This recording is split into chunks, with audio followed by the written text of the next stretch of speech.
Өлкө башчысы Садыр Жапаров жана Казакстандын президенти Касым-Жомарт Токаев мамлекет башчысынын Казакстанга расмий сапарынын алкагында Астана шаарында өткөн эки өлкөнүн искусство чеберлеринин концертине барышты.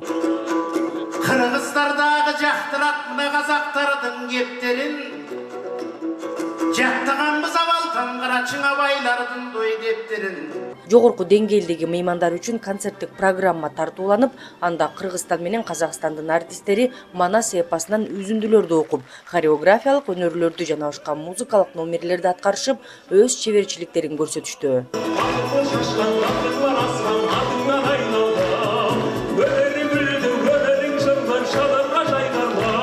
Белгилей кетсек, казак артисттери кыргыз ырларын аткарып, ал эми кыргыз өнөрпоздору казак музыкалык репертуарын тартуулашты.